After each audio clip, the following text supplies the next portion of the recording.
Oh, Jesus, God, no. Hello and welcome to another episode of JDizzle's Spine, a Tizzles. We are looking at a very new film, so new in fact it's just come out in cinemas. Halloween Ends.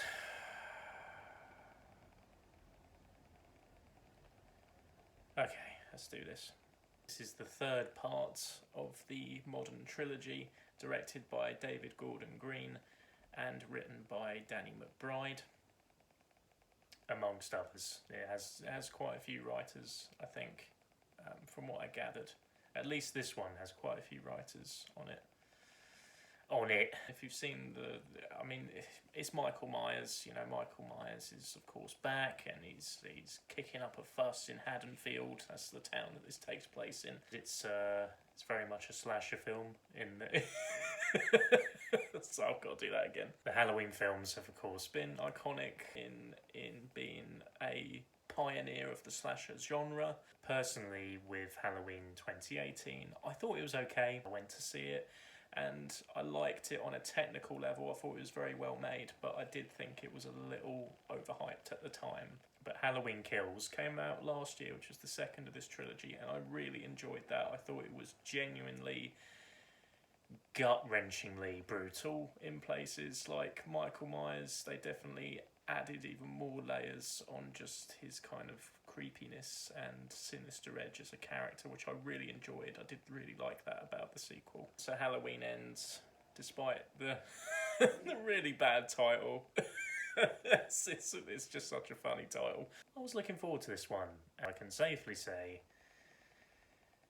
that it is a load of absolute twaddle. Just, it's so bad. I have managed to find some pros about it. The opening title sequence was beautifully done. Seeing that on the big screen was really a thing of beauty. It was so cool how they did it. The soundtrack is fantastic. A song called Midnight Monsters Hop by Jack and Jim. Just had to double check that then. That I'd never heard before, and I really loved it. Jamie Lee Curtis is great as always. You know, she can't really do much wrong. Somewhere in the script, I guess, there's a couple of really cool ideas. The first two instances where you see this sewer underneath a bridge are really creepy. Like the psychological implications for a certain character, I just really loved, actually. And when that happened, I thought, oh, this is really going somewhere. So that's my pros. On a technical level, there are some things to admire, but unfortunately they are outweighed by the cons, and there is quite a lot of them, I'm afraid.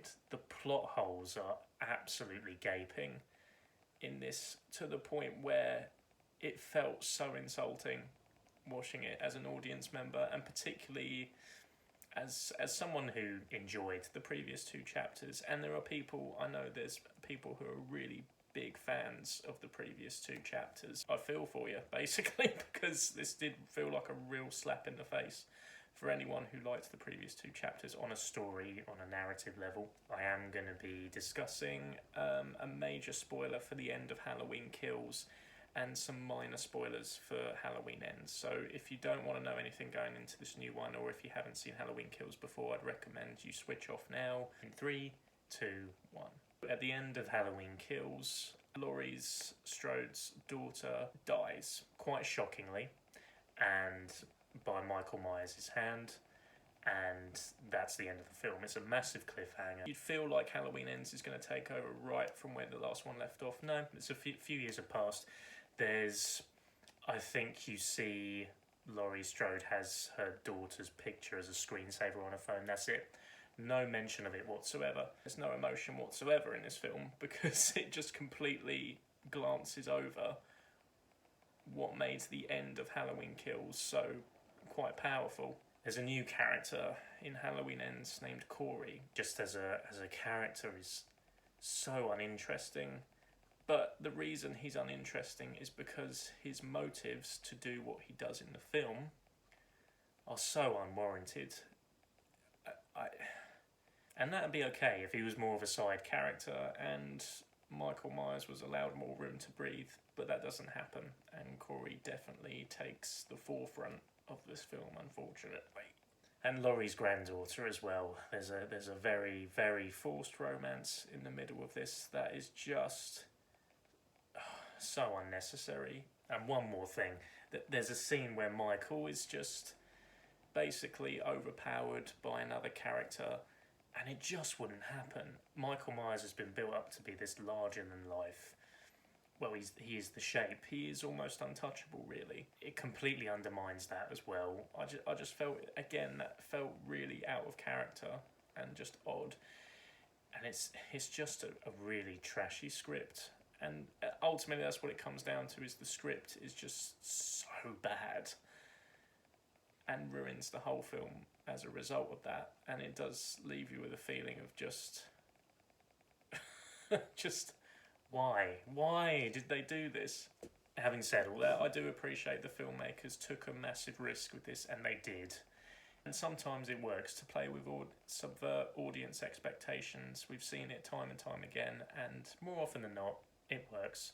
Look at the Marvel films, for example. They do that a lot now, and more often than not, it works. But for this one, it really didn't pay off. I can't recommend it, unfortunately. If it comes on Netflix at some point, or if it's available on TV, the only reason I would suggest paying money for this at the cinema is just to support your local cinema. It's up to you, buddy. You if you want to go and see it, sure, but it's really disappointing. It's definitely the biggest disappointment of the year, I think. But anyway, on a lighter note, thank you guys for watching. I really had to get that rant out of my system, and I do feel lighter, actually. Having said all that, thank you for watching. Now I'll join you again tomorrow for another episode of JDizzle's Spine Tizzles. Ooh.